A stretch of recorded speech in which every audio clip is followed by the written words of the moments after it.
नमस्कार, माझं नाव वैशाली सोनवणे. मी इयत्ता 10वी भाग 1 त्यातलं प्रकरण 2 वर्ग समीकरणे ह्याचा अभ्यास आज आपण करणार आहोत. तर यामध्ये त्यातला पहिला जो घटक आहे वर्ग समीकरण या प्रकरणातला तो आहे वर्ग समीकरणांची ओळख. म्हणजे वर्ग समीकरण कशा पद्धतीने ओळखायचं, तर त्याचं एक डेफिनेशन आहे, म्हणजे व्याख्या आहे की ज्या एका चलातील समीकरणे असतात, एका चलातील म्हणजे ज्याच्यामध्ये एकच चल असतं, म्हणजे एक्स वाय झेड जे आपण अक्षर वापरतो, तर त्यापैकी एकच चल असतं. तर एका चलातील समीकरणामध्ये जे घातांक असतात ते पूर्ण असतात, पूर्ण संख्या असतात. घातांक हे पूर्ण संख्या असतात आणि त्यांचा मोठ्यात मोठा घातांक हा 2 असतो. त्याला म्हणायचं वर्ग समीकरण. आता ह्या वर्ग समीकरणाचं सामान्य रूप जे आहे ते आहे ax वर्ग अधिक bx अधिक c बरोबर 0. हे ह्या वर्ग समीकरणाचं सामान्य रूप. आता त्याच्यामध्ये ह्या a, b आणि c ह्या ज्या आहेत ह्या वास्तव संख्या असतात आणि a ही शून्येतर वास्तव संख्या असते. आता शून्येतर म्हणजे काय की शून्य सोडून इतर. म्हणजे आपण जर आपण शून्य घेतली तर इथं 0 गुणिले x वर्ग म्हणजे काय येईल, त्याचं 0 येईल. म्हणून मग ते आपल्याला a बरोबर 0 घेता येणार नाही. म्हणजे b आणि c 0 असे तरी चालू शकतात, परंतु a ही 0 नसायला पाहिजे. आता उदाहरणार्थ वर्ग समीकरण. आता पहिलं वर्ग समीकरण आहे x वर्ग वजा 4 बरोबर 0. तर आपल्याला हे वर्ग समीकरण जे आहे हे आपल्याला सामान्य रूपामध्ये लिहायचं आहे. सामान्य रूप म्हणजे कोणतं, ax वर्ग अधिक bx अधिक c बरोबर 0. तर आता इथं x वर्ग आहे आणि वजा 4 आहे, म्हणजेच काय, एक पद जे आहे ते नाही आहे त्यामधलं. मग कुठलं पद नाही आहे, तर मधलं पद नाही आहे bx. मग अशा वेळेस काय करायचं की पहिलं पद जे आहे म्हणजे x वर्ग, म्हणजेच हा इथं x वर्ग.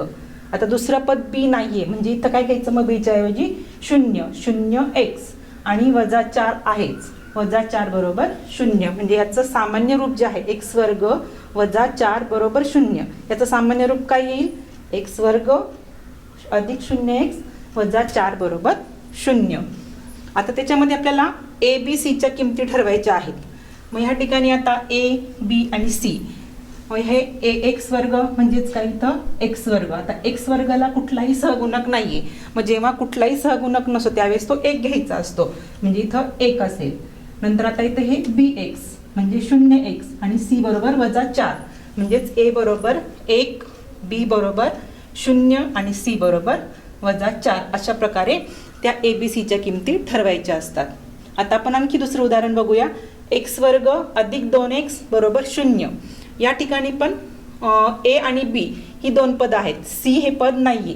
मग अशा वेळेस काय करायचं, x वर्ग अधिक 2x, c दिलेला नाहीये, त्याच्याऐवजी 0 घ्यायचं, अधिक 0 बरोबर 0.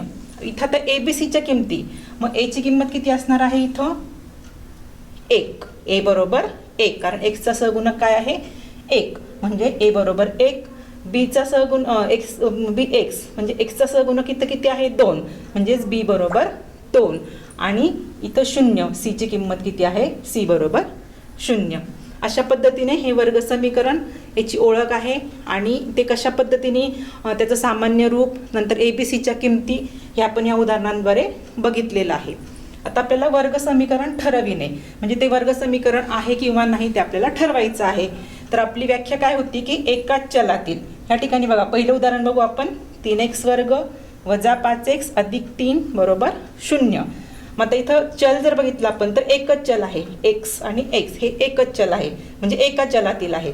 तर एका चलातील आणि घातांक जर बघितला आपण तर इथं किती आहे 2, इथं आहे 1, म्हणजे मोठ्यात मोठा घातांक किती आहे याचा 2 आहे. मग वर्ग समीकरणासाठीची अट कोणती आहे की एकच चल आवश्यक आहे आणि त्याच्यामध्ये मोठ्यात मोठा घातांक हा 2 असला पाहिजे. म्हणजे ह्या ठिकाणी बघा 3x वर्ग वजा 5x अधिक 3 बरोबर 0 या समीकरणामध्ये मोठ्यात मोठा घातांक 2 आहे, म्हणजे ती पूर्ण संख्या आहे, म्हणून हे वर्ग समीकरण आहे. म्हणजे अगदी बघितल्याबरोबर आपल्याला कळतं की वर्ग समीकरण आहे किंवा नाही. वर्ग समीकरण बघण्यासाठी आपल्याला काय आवश्यक असतं की त्याचं एकच चल आहे आणि त्याचा मोठ्यात मोठा घातांक 2 आहे. म्हणून हे उदाहरण पहिलं जे आहे ते 3x वर्ग वजा 5x अधिक 3 बरोबर 0 हे वर्ग समीकरण आहे. आता आपण दुसरं वर्ग समीकरण बघूया. m घन वजा 5m वर्ग अधिक 4 बरोबर 0. आता यामध्ये हे वर्ग समीकरण आहे किंवा नाही हे कसं ओळखणार आपण, तर इथं बघायचं की m इथं हे एकच चल आहे. पहिली अट पूर्ण झाली, परंतु दुसरी अट काय आहे, मोठ्यात मोठा घातांक 2 असला पाहिजे. या ठिकाणी मोठ्यात मोठा घातांक किती आहे, 3 आहे. मग ह्या ठिकाणी हे वर्ग समीकरण होणार नाही, कारण याचा मोठ्यात मोठा घातांक किती आहे, 3 आहे. बघा तिसरं उदाहरण आपलं आहे, 2 कंस दिलेले आहेत. पहिल्या कंसात l अधिक 2 आणि दुसऱ्या कंसात l वजा 5 ह्यांचा गुणाकार आहे. मग आता पहिल्या कंसातलं जे पहिलं पद आहे l, ह्या l नी काय करायचं, दुसरा कंस जो आहे त्याला संपूर्ण गुणून घ्यायचा आहे. म्हणजे l गुणिले कंसामध्ये l वजा 5. दुसरा पद ह्या ठिकाणी काय आहे, अधिक 2. मग हे अधिक 2 इथं घ्यायचे. मग ह्या अधिक 2 नी पुन्हा दुसरा जो कंस आहे ह्या कंसाला पुन्हा गुणायचा आहे. मग आता इथं आपण गुणाकार करूया. l गुणिले l, l चा वर्ग वजा l गुणिले 5, 5l अधिक 2 गुणिले l, 2l. आता ह्या ठिकाणी अधिक आणि इथे वजा आहे. मग अधिक गुणिले वजा बरोबर वजा, म्हणून इथं वजा घेतलेला आहे. मग 2 गुणिले 5 बरोबर 10 बरोबर 0. मग ह्या ठिकाणी वजा 5l आहे आणि अधिक 2l आहे. मग ह्या ठिकाणी यांचं काय होईल, वजाबाकी होईल. एक वजा आहे, एक अधिक आहे, भिन्न चिन्ह आहेत म्हणून यांची वजाबाकी. मग 5तून 2 गेले 3 आणि मोठ्या संख्येला वजा चिन्ह म्हणून वजा, म्हणजे l वर्ग वजा 3l वजा 10 बरोबर 0. आता ह्या ठिकाणी मोठ्यात मोठा घातांक 2 आहे आणि एकच चल आहे म्हणून हे वर्ग समीकरण आहे. अशा पद्धतीने वर्ग समीकरण ठरवायचं. आता पुढील भाग आपण बघणार आहोत, वर्ग समीकरणाची मुळे म्हणजेच त्या उकली. उकल कशी काढायची वर्ग समीकरणाची. आता एक उदाहरण आहे, x वर्ग अधिक 5x वजा 6 या बहुपदीमध्ये x बरोबर वजा 6 ही किंमत घेऊन, म्हणजे x ची किंमत किती घ्यायची आहे, वजा 6. मग आपलं बहुपदी कोणती आहे, x वर्ग अधिक 5x वजा 6. मग यामध्ये x ची किंमत आपल्याला घ्यायची आहे वजा 6, म्हणजे x वर्ग म्हणजेच काय, वजा 6चा वर्ग अधिक 5 गुणिले x काय आहे, वजा 6, म्हणजे 5 गुणिले वजा 6 आणि हे वजा 6 बरोबर 0. आता वजा 6चा वर्ग, 6चा वर्ग 36. कुठल्याही ऋण संख्येचा वर्ग हा धनसंख्याच येतो, म्हणजे वजा 6चा वर्ग हा 36 वजा. आता इथं अधिक आहे, इथं वजा आहे. पुन्हा अधिक गुणिले वजा बरोबर वजा, म्हणून इथं वजा घेतलेला आहे.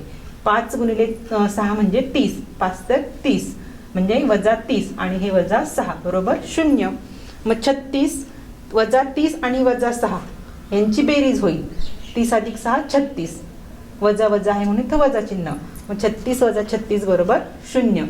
म्हणजे ह्या बहुपदीची जेव्हा आपण x बरोबर 6 वजा 6 ही किंमत टाकली तेव्हा ह्या बहुपदीची किंमत किती आली, 0 आली. म्हणून x बरोबर वजा 6 हा ही या समीकरणाची उकल आहे. x वर्ग अधिक 5x वजा 6 या समीकरणाची उकल x बरोबर वजा 6 ही आहे. आता ह्याच बहुपदीमध्ये आपण x ची किंमत आपण दुसरी लिहूया. तर या ठिकाणी आता बहुपदी तीच आहे, x वर्ग अधिक 5x वजा 6, परंतु x ची किंमत किती आहे, x बरोबर 2. मग आता ह्या x वर्ग अधिक 5x वजा 6 मध्ये आपण x ची किंमत टाकूया. x ची किंमत आहे 2. x वर्ग म्हणजेच 2चा वर्ग अधिक 5x म्हणजेच 5 गुणिले 2 वजा 6 बरोबर 0. 2चा वर्ग 4 अधिक 5 दुणे 10 आणि हे वजा 6 बरोबर 0. 4 10 अधिक 10 आणि वजा 6 भिन्न चिन्ह आहेत म्हणजे यांची वजाबाकी होईल. मग 10 मधनं 6 गेले राहिले 4, म्हणजे 4 अधिक 4 बरोबर 0. 4 अधिक 4 बरोबर 8, ही 0 बरोबर होऊ शकत नाही. म्हणून x बरोबर 2 ही या समीकरणाची उकल नाहीये. म्हणजे अशा पद्धतीने उकल आहे किंवा नाही आपण या अशा पद्धतीने आपण सोडवू शकतो. त्यानंतर तिसरं गणित आहे, जर x बरोबर 5 हे kx वर्ग वजा 14x वजा 5 बरोबर 0 या समीकरणाचे एक मूळ आहे. म्हणजे या ठिकाणी मूळ आपल्याला एक दिलेला आहे, तर k ची किंमत काढायची आहे. म्हणजे या ठिकाणी आपल्याला x ची किंमत दिलेली आहे. मग आता समीकरण काय आहे की kx वर्ग वजा 14x वजा 5 बरोबर 0. मग या ठिकाणी x ची किंमत आपण घालूया. kx वर्ग म्हणजेच 5चा वर्ग वजा 14x म्हणजे 14 गुणिले 5 वजा 5 बरोबर 0. आता k 5चा वर्ग 25 वजा 14 आणि 5 ह्यांचा गुणाकार वजा 70 आणि हे वजा 5 बरोबर 0. 25k आता -70 आणि -5 यांची बेरीज -75 बरोबर 0. मग आता इथं 75 आहेत बरोबर चिन्हाच्या त्या साईडला गेल्यानंतर त्याची जी काही साईन असतं म्हणजे चिन्ह असतं, अधिक असेल तर वजा, वजा असेल तर अधिक. मग या ठिकाणी -75 आहे बरोबर चिन्हाच्या पलीकडे गेल्यानंतर ते +75 होतील म्हणजे 25K बरोबर 75. आता इथं 25 आणि K यामध्ये गुणाकार आहे.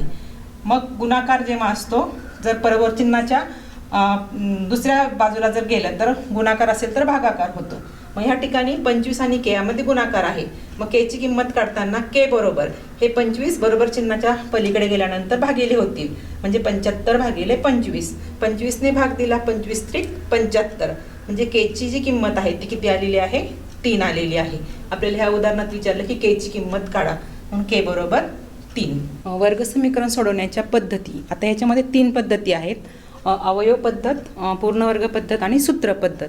त्यापैकी आपण आता पहिली बघूया, अवयव पद्धतीने वर्ग समीकरणाची मुळे काढणे. उदाहरण बघू, x वर्ग वजा 14x अधिक 13 बरोबर 0 हे वर्ग समीकरण अवयव पद्धतीने सोडवा. हे आपलं उदाहरण आहे. मग आता अवयव पद्धत आपण नवीला पण शिकलेलो आहोत. तर बघा आता हे x वर्ग वजा 14x अधिक 13 बरोबर 0. यामध्ये आता पहिलं पद काय आहे x वर्ग आहे आणि तिसरं पद काय आहे 13 आहे. मग पहिलं आणि तिसरं ह्या दोन पदांचा गुणाकार करायचा म्हणजेच x वर्ग गुणिले 13 म्हणजेच काय आलं 13x वर्ग. आता आपल्याला 13चे असे दोन अवयव घ्यायचे आहेत की ज्यांचा गुणाकार हा अधिक 13 आला पाहिजे आणि वजाबाकी वजा 14 आली पाहिजे. मग असे दोन अवयव कोणते तर 13चे अवयव काय 13 × 1 = 13 म्हणजे 13 गुणिले 1. आता आपण इथं चिन्ह ठरवायची. इथं दोन्ही चिन्ह आपल्याला सेम घेतली पाहिजे. आता इथं आपल्याला गुणाकार किती पाहिजे अधिक 13 पाहिजे आणि त्यांची बेरीज किती पाहिजे वजा 14. म्हणून मग इथं आपण दोन्ही याला वजा चिन्ह दिले. वजा 13 गुणिले वजा 1 वजा गुणिले वजा अधिक म्हणजे गुणाकार अधिक 13 आला आणि वजा 13 अधिक वजा 1 त्यांची बेरीज वजा 14 आली. अशा पद्धतीने आपल्याला हे दोन अवयव मिळालेले आहेत. मग ते आता वजा 14 x ऐवजी आपण काय लिहायचं आहे हे जे दोन अवयव आपल्याला मिळाले आहेत वजा 13 आणि वजा 1 हे अवयव आपल्याला लिहायचे आहेत. मग कशा पद्धतीने x वर्ग वजा 13x वजा 1x अधिक 13 बरोबर 0. मग त्या ठिकाणी दोन गट पाडायचे. किती पद आहेत 1 2 3 4. मग दोन दोन पदांचे एक एक गट पाडायचा. मग या ठिकाणी x वर्ग वजा 13x चा एक गट आणि वजा 1x अधिक 13 चा एक गट. मग त्याच्यामध्ये बघायचं की सामायिक काय आहे. आता या ठिकाणी x वर्ग आहे ह्या ठिकाणी x आहे म्हणजे या ठिकाणी आपण x सामायिक काढू शकतो म्हणून आपण x काढलं इथं सामायिक. मग काय राहिलं इथे x वर्ग मधला x आपण सामायिक घेतला म्हणजे इथं राहिला x आणि 13x मधला x सामायिक घेतला म्हणजे राहिले 13 म्हणजे कंसात काय येईल x वजा 13. आता दुसरा गट या ठिकाणी 1x आणि 13 यामध्ये सामायिक काही नाहीये मग इथं आपण वजा 1 घेतला आणि मग कंसात काय उरेल हा x. आता इथं कंसाच्या बाहेर वजा चिन्ह आहे म्हणजे मग कंसातलं चिन्ह बदलणार अधिकचं वजा वजाचं अधिक. आता या ठिकाणी अधिक आहे अधिक 13 मग ते काय होतील वजा 13 म्हणजे कंसात काय येईल x वजा 13. एक लक्षात ठेवायचं की हा कंस आणि हा हे दोन्ही कंस सेम असले पाहिजेत म्हणजे इथे x वजा 13 आहे तर इथे पण x वजा 13च असलं पाहिजे. मग आता हे दोन कंस आहेत मग त्या दोन कंसापैकी आपल्याला तो कंस एकदाच लिहायचा आहे म्हणजे x वजा 13 यापैकी एकदाच आपण लिहिला x वजा 13.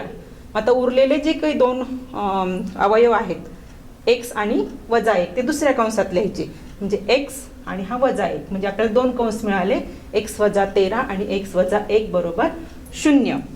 मग आता याच्यामध्ये x वजा 13 बरोबर 0 असेल किंवा x वजा 1 बरोबर 0. मग x वजा 13 बरोबर 0 म्हणजेच काय x बरोबर 13 हे वजा 13 बरोबर चिन्हाच्या पलीकडे जातील. इथे वजा आहे ते अधिक होतील म्हणजे x बरोबर 13 आणि इथे x वजा 1 बरोबर 0 आहे हा वजा 1 बरोबर चिन्हाच्या पलीकडे गेल्यानंतर तो काय होईल अधिक 1 म्हणजे x बरोबर 1. अशा पद्धतीने दोन मुळं आपल्याला मिळालेली आहेत त्या समीकरणाची 13 आणि 1. त्यानंतरचं उदाहरण आहे बघा म्हणजे ही झाली अवयव पद्धत. अवयव पद्धतीने वर्ग समीकरणाची मुळं काढणे. आता दुसरी जी पद्धत आहे ती आहे पूर्ण वर्ग पद्धत. पूर्ण वर्ग पद्धतीने समीकरणाची मुळे काढणे. तर त्याच्यातलं उदाहरण बघा x वर्ग अधिक 8x वजा 48 बरोबर 0. आता याच्यामध्ये स्टेप म्हणजे पायऱ्या आहेत, त्या पायऱ्यांनुसार आपण हे गणित सोडवायचं आहे. तर पहिल्या पायरीमध्ये काय करायचं की जे स्थिर पद आहे, आता स्थिर पद कोणतं आहे इथं वजा 48, ते बरोबर चिन्हाच्या पलीकडे न्यायचं. मग इथं वजा 48 आहे, बरोबर चिन्हाच्या पलीकडे गेल्यानंतर ते काय होतील अधिक 48. म्हणजे पहिल्या पायरीमध्ये काय करायचं स्थिर पद हे बरोबर चिन्हाच्या पलीकडे न्यायचं. म्हणजेच काय येईल x वर्ग अधिक 8x बरोबर 48. आता पहिली स्टेप आपली संपली, म्हणजे पहिली पायरी संपली. आता दुसऱ्या पायरीमध्ये काय करायचं की यामधलं आपल्याला तिसरं पद काढायचं आहे.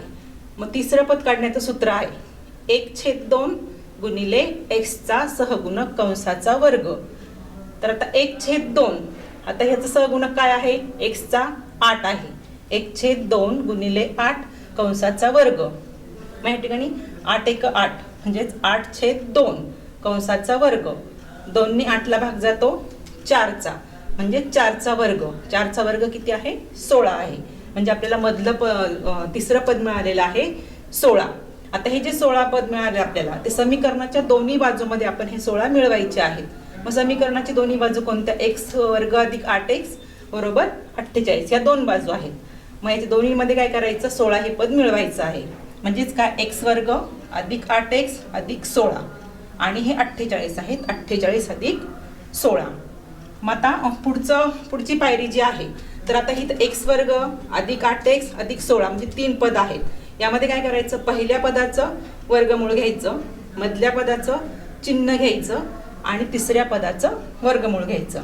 मग x वर्गचं वर्गमूळ x, मधल्या पदाचं चिन्ह आहे अधिक आणि शेवटचं जे पद आहे तिसरं त्याचं वर्गमूळ आहे 4 म्हणजे x अधिक 4 कंसाचा वर्ग बरोबर. आता 48 मध्ये 16 मिळवले, उत्तर येतं 64. म्हणजेच आपल्याला पुढची पायरी मिळाली x अधिक 4 कंसाचा वर्ग बरोबर 64. आता ह्या दोन्ही बाजूंचं काय घ्यायचं वर्गमूळ घ्यायचे आहेत. मग x अधिक 4चं वर्गमूळ काय x अधिक 4 कंसाचा वर्ग याचं वर्गमूळ काय येतं x अधिक 4 म्हणजे इथं वर्ग जातो. आणि 64चं वर्गमूळ 8 हे अधिक किंवा वजा, अधिक वजा 8. मग आता दोन शक्यता x अधिक 4 बरोबर 8 किंवा x अधिक 4 बरोबर वजा 8. म्हणजे इथं अधिक 8 घेतले आहेत आणि इथे वजा 8. मग आता x बरोबर 8, आता हा अधिक 4 इकडे बरोबर चिन्हाच्या पलीकडे गेल्यावर काय होईल वजा होईल. म्हणजे 8 वजा 4 ह्यांची वजाबाकी 4 म्हणजे x बरोबर 4. किंवा आता x बरोबर हे अधिक 4 आहे, बरोबर चिन्हाच्या पलीकडे गेल्यानंतर ते वजा होतील. म्हणजे वजा 8 वजा 4 वजा वजा दोन्ही सेम चिन्ह सारखी चिन्ह आहेत. म्हणजे 8 आणि 4ची बेरीज होईल आणि उत्तराला वजा चिन्ह येईल. म्हणजे 8 अधिक 4 बरोबर 12 म्हणजे x बरोबर वजा 12. मग या ठिकाणी दोन आपल्याला मुळं मिळालेली आहेत. पहिलं म्हणजे x बरोबर 4 आणि x बरोबर वजा 12. अशा पद्धतीने पूर्ण वर्ग पद्धतीने आपण हे वर्ग समीकरणाची मुळं काढू शकतो. आता तिसरी पद्धत आपण बघणार आहोत वर्ग समीकरण सोडवण्याचे सूत्र. तर हे सूत्र आहे अल्फा बरोबर वजा b अधिक वजा वर्गमुळात b वर्ग वजा 4ac छेद 2a हे सूत्र आहे. या सूत्राचा उपयोग करून आपल्याला वर्ग समीकरण सोडवायचं आहे. तर वर्ग समीकरण दिलेलं आहे x वर्ग वजा 2x वजा 3 बरोबर 0. तर हे जे वर्ग समीकरण आहे याची तुलना आपण ax वर्ग अधिक bx अधिक c बरोबर करू. मग ह्या ठिकाणी आपल्याला a b आणि c च्या किमती मिळतील. मग आता इथं a बरोबर काय x वर्गचा सहगुणक आहे 1 म्हणून इथं a बरोबर 1. नंतर bx म्हणजे ह्या x चा सहगुणक आहे वजा 2 म्हणून b ची किंमत आली वजा 2. आणि c बरोबर इथं आहे वजा 3 म्हणून c बरोबर वजा 3. तर याच्यावरून आपल्याला b वर्ग वजा 4ac ची किंमत काढायची आहे. मग आता इथं b वर्ग वजा 4ac, b काय आहे वजा 2 म्हणजे वजा 2चा वर्ग वजा 4 गुणिले a काय आहे 1 आणि c काय आहे वजा 3.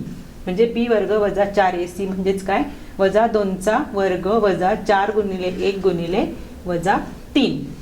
मग आता वजा 2चा वर्ग 4, आता वजा 1 आणि वजा 4 यांचा गुणाकार वजा 4 आणि हे गुणिले वजा 3.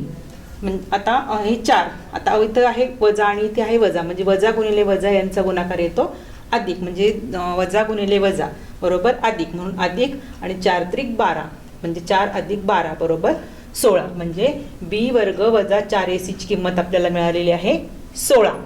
मग आता सूत्र आहे मग x बरोबर वजा b अधिक वजा वर्गमुळात b वर्ग वजा 4ac छेद 2a या सूत्रामध्ये किंमत टाकायच्या. आता b ची किंमत काय आहे वजा 2 आणि हे वजा b म्हणजे आपलं सूत्रातच दिलेलं आहे वजा b.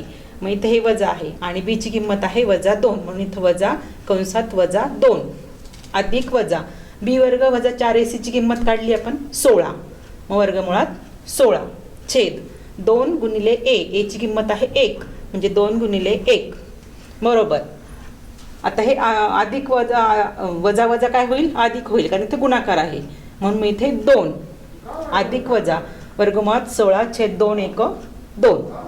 मग ह्या ठिकाणी याचं वर्गमूळ घ्यायचं 16चं वर्गमूळ 4 म्हणजेच x बरोबर 2 अधिक 4 इथं अधिक वजा आहे एक तर x अधिक 4 आणि x वजा 4 म्हणजे त्या ठिकाणी 2 अधिक 4 भागिले 2 किंवा 2 वजा 4 भागिले 2. मग 4 आणि 2 6 छेद 2 किंवा आता 4तनं 2 गेले राहिले 2 इथं वजा चिन्ह आहे मोठ्या संख्येला म्हणून इथं वजा म्हणजे वजा 2 भागिले 2 ह्यांचा भागाकार केला 2 आणि 6चा भागाकार 3 म्हणजे x बरोबर 3 किंवा 2 आणि 2 1 चा भाग जातो x बरोबर वजा 1 म्हणजे या ठिकाणी 2 अवयव मिळालेले आहेत x बरोबर 3 आणि x बरोबर वजा 1. आता पुढील घटक आहे वर्ग समीकरणांच्या मुळांचे स्वरूप. त्यामध्ये 3 हे दिलेले आहेत कंडिशन अटी त्यानुसार आपण त्याचं मुळांचं स्वरूप ठरवतो. तर पहिलं जे आहे ते आहे जर b वर्ग वजा 4ac बरोबर 0 असेल तर वर्ग समीकरणाची मुळे वास्तव आणि समान असतात. म्हणजे b वर्ग वजा 4ac ची किंमत जर 0 असेल तर वर्ग समीकरणाची मुळे ही वास्तव आणि समान संख्या असतात.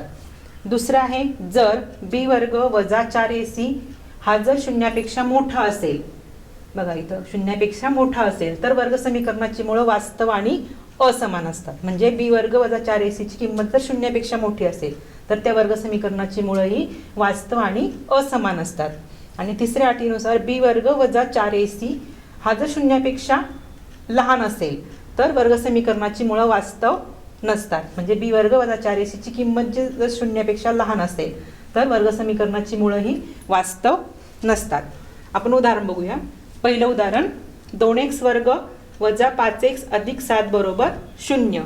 तर ह्या वर्ग समीकरणाची तुलना आपण ax वर्ग अधिक bx अधिक c बरोबर करू. मग आता इथं a b c च्या किमती आपल्याला मिळतील. मग a बरोबर 2 b बरोबर वजा 5 आणि c बरोबर 7. यावरून आपण b वर्ग वजा 4ac ची किंमत काढू. b वर्ग वजा 4ac बरोबर आता b ची किंमत काय आहे वजा 5 म्हणजे वजा 5चा वर्ग वजा 4 गुणिले a काय आहे किती आहे 2 आणि c किती आहे 7 म्हणजे वजा 5चा वर्ग वजा 4 गुणिले 2 गुणिले 7. मग वजा 5चा वर्ग 25 इथं आता 4 4 दुने 8 8 7 56 म्हणजे याचा गुणाकार किती आला 56 25 वजा 56 ह्यांची वजाबाकी केली 56 मधनं 25 गेले राहिले 31 मोठ्या संख्येला वजा चिन्ह आहे म्हणून वजा म्हणजे b वर्ग वजा 4ac ची किंमत किती आली वजा 31. आता b वर्ग वजा 4ac ला डेल्टा म्हणतात हे डेल्टाचं चिन्ह आहे मग डेल्टा बरोबर वजा 31. तर आता ही वजा 31 ही जी किंमत आहे ही शून्यापेक्षा कशी आहे लहान आहे कारण की सगळ्या ज्या ऋण संख्या आहेत त्या शून्यापेक्षा कशा असतात लहान असतात म्हणून वर्ग समीकरणाची मुळे ही वास्तव संख्या नाहीत. याच्यावरून आपण हे स्वरूप आपल्याला ठरवता येतं की b वर्ग वजा 4ac ची किंमत कशी येते ती शून्यापेक्षा कमी येते शून्यापेक्षा जास्त येते की शून्य एवढी येते त्यानुसार ह्या वर्ग समीकरणाची मुळे ठरतात. म्हणून या ठिकाणी आता b वर्ग वजा 4ac ची किंमत वजा 31 आलेली आहे. वजा 31 हे शून्यापेक्षा कसे आहेत लहान आहेत म्हणून वर्ग समीकरणाची मुळे वास्तव संख्या नाहीत. आता दुसरं उदाहरण x वर्ग अधिक 2x वजा 9 बरोबर 0. आता हे वर्ग समीकरण याची तुलना आपण ax वर्ग अधिक bx अधिक c बरोबर 0 बरोबर करू. मग या ठिकाणी आपल्याला a b c च्या किमती मिळतील. a बरोबर 1 b बरोबर 2 आणि c बरोबर वजा 9. मग b वर्ग वजा 4ac बरोबर b वर्ग काय आहे b काय आहे 2 म्हणजे 2चा वर्ग वजा 4 a काय आहे 1 आणि c काय आहे वजा 9. 2चा वर्ग 4 मग 4 गुणिले 1 वजा 4 गुणिले 1 म्हणजे वजा 4 आणि हे वजा 9 ह्यांचा गुणाकार 4 आता हे वजा वजा आहे, यांचा गुणाकार काय येईल? अधिक 9 चौक 36, 4 अधिक 36 यांची बेरीज झाली 40. आता ह्या ठिकाणी 40 हे धन आहेत, म्हणजे शून्यापेक्षा मोठे, म्हणजे बी वर्ग वजा 4ac ची किंमत आली 40. म्हणजेच काय, बी वर्ग वजा 4ac हे शून्यापेक्षा मोठे आहेत, म्हणून वर्ग समीकरणाची मुळं वास्तव आणि असमान आहेत. जेव्हा शून्यापेक्षा जास्त किंमत असते तेव्हा वर्ग समीकरणाची मुळं वास्तव आणि असमान असतात. आता आपलं तिसरं उदाहरण, वर्गमुळात 3x चा वर्ग अधिक 2 वर्गमुळात 3x अधिक वर्गमुळात 3 बरोबर 0. तर आता याची तुलना जी आहे, या समीकरणाची तुलना आपण ax वर्ग अधिक bx अधिक c बरोबर 0 बरोबर करू. मग यावेळेस आपल्याला 3 किमती मिळतील a b c च्या. तर a बरोबर वर्गमुळात 3, b बरोबर 2 वर्गमुळात 3 आणि c बरोबर वर्गमुळात 3. यावरून आपण b वर्ग वजा 4ac ची किंमत काढू. मग b वर्ग वजा 4ac बरोबर b काय आहे? 2 वर्गमुळात 3 त्याचा वर्ग वजा 4, a काय आहे? वर्गमुळात 3 आणि c काय आहे? वर्गमुळात 3 यांचा गुणाकार. मग आता 2 चा वर्ग 4 आणि वर्गमुळात 3 चा वर्ग 3, म्हणजे वर्गमूळ जातं. म्हणजे इथं काय आलं? 4 गुणिले 3 वजा 4. इथं पण वर्गमुळात 3 यांचा गुणाकार आहे, मग वर्गमूळ जाईल फक्त राहतील 3. मग 4 त्रिक 12 वजा 4 त्रिक 12, 12 वजा 12 बरोबर 0. म्हणजे बी वर्ग वजा 4ac ची किंमत किती आलेली आहे? 0 आलेली आहे. म्हणून मग वर्ग समीकरणाची मुळं ही वास्तव आणि समान आहेत. म्हणजे ज्यावेळेस बी वर्ग वजा 4ac ची किंमत 0 असते त्यावेळेस त्या वर्ग समीकरणाची मुळं ही वास्तव आणि समान असतात. आता पुढचं, वर्ग समीकरणाची मुळं आणि सहगुणक यांच्यामधील संबंध. आता जर ax वर्ग अधिक bx अधिक c बरोबर 0 या वर्ग समीकरणाची मुळं अल्फा आणि बीटा असतील तर मग त्याच्यामधला संबंध काय? म्हणजे वर्ग समीकरणाची मुळं अल्फा आणि बीटा आणि त्यातील सहगुणक यामधील संबंध. मग जर अल्फा अधिक बीटा बरोबर वजा b छेद a आणि अल्फा गुणिले बीटा बरोबर c छेद a हे सूत्र आहे. त्या सूत्रानुसार आपण ह्या अल्फा अधिक बीटा आणि अल्फा गुणिले बीटाची किंमत काढू शकतो. आता उदाहरण आहे, अल्फा आणि बीटा ही 2x वर्ग अधिक 6x वजा 5 बरोबर 0 या वर्ग समीकरणाची मुळे आहेत. तर अल्फा अधिक बीटा आणि अल्फा गुणिले बीटा यांच्या किमती काढा. मग हे वर्ग समीकरण 2x वर्ग अधिक 6x वजा 5 या वर्ग समीकरणाची तुलना ax वर्ग अधिक bx अधिक c बरोबर 0 बरोबर करू. यावरून आपल्याला a b c च्या किमती मिळतील. a बरोबर 2, b बरोबर 6 आणि c बरोबर वजा 5. मग अल्फा अधिक बीटा काय सूत्र आहे? अल्फा अधिक बीटा बरोबर वजा b छेद a. b काय आहे? 6 म्हणजे वजा 6 आणि a काय आहे? 2 वजा 6 छेद 2 यांचा भागाकार केला तो येतो 3. म्हणजेच इथं वजा चिन्ह आहे म्हणून इथं वजा 6 छेद 2 बरोबर वजा 3. म्हणजे अल्फा अधिक बीटाची किंमत मिळाली वजा 3. आणि अल्फा गुणिले बीटा काय सूत्र आहे?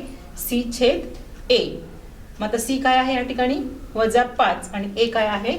2. म्हणजे अल्फा गुणिले बीटा याची किंमत मिळालेली आहे वजा 5 छेद 2. आता मुळे दिले असताना वर्ग समीकरण कसं मिळवायचं ते आपण अभ्यासणार आहोत. आता या ठिकाणी अल्फा आणि बीटा ही मुळं असणारे वर्ग समीकरण आपल्याला तयार करायचं आहे. म्हणजे या वर्ग समीकरणाची मुळं काय आहेत? अल्फा आणि बीटा. हे जेव्हा आपल्याला दिलं असतं त्याच्यावरून आपल्याला वर्ग समीकरण तयार करायचं असतं.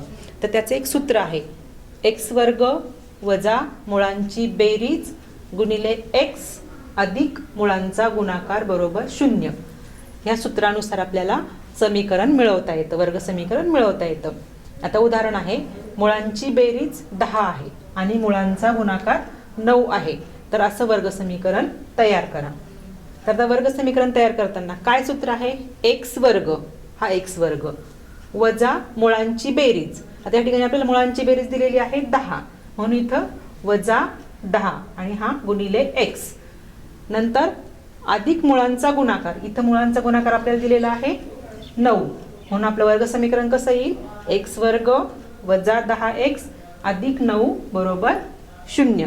म्हणजे जेव्हा आपल्याला मुळांची बेरीज म्हणजे अल्फा आणि बीटांचे जेव्हा आपल्याला किमती दिलेल्या असतात अल्फा अधिक बीटा आणि अल्फा गुणिले बीटा त्यावेळेस आपल्याला हे वर्ग समीकरण मिळवता येतं. दुसरं उदाहरण बघू.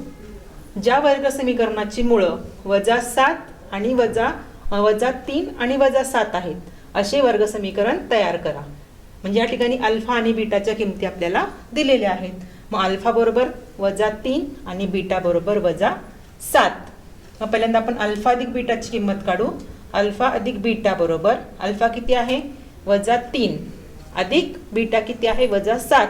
म्हणजे -3 आणि -7 यांची बेरीज -10. म्हणजे अल्फा अधिक बीटा आपल्याला मिळालेला आहे -10. आता आपण अल्फा गुणिले बीटा ह्याची किंमत मिळू. अल्फा आहे -3 आणि बीटा आहे -7. वजा गुणिले वजा अधिक होईल. 7 आणि 3चा गुणाकार 21. म्हणजे अल्फा गुणिले बीटा मिळाला आपल्याला 21. यावरून वर्ग समीकरण तयार करायचं. तर मिळणारं वर्ग समीकरण कसं आहे x² वजा अल्फा अधिक बीटा x अधिक अल्फा गुणिले बीटा बरोबर 0.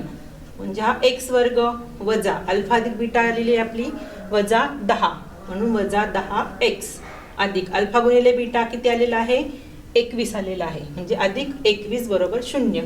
म्हणजेच आपल्याला मिळणारं वर्ग समीकरण आहे x वर्ग आता वजा वजा अधिक होईल म्हणून अधिक 10x अधिक 21 बरोबर 0. आता बघा आपल्याला मुळं दिली असताना वर्ग समीकरण कसं मिळवायचे याची उदाहरणं मी घेतलेली आहेत. आता बाकीची जी उदाहरणं आहेत पान नंबर 49 वरती सराव संच आहे. तर ह्या सराव संचामधली उदाहरणं तुम्ही सरावासाठी सोडवायची आहेत. आणि त्यानंतर पान नंबर 50 वरती वर्ग समीकरणांचे उपयोजन दिलेलं आहे.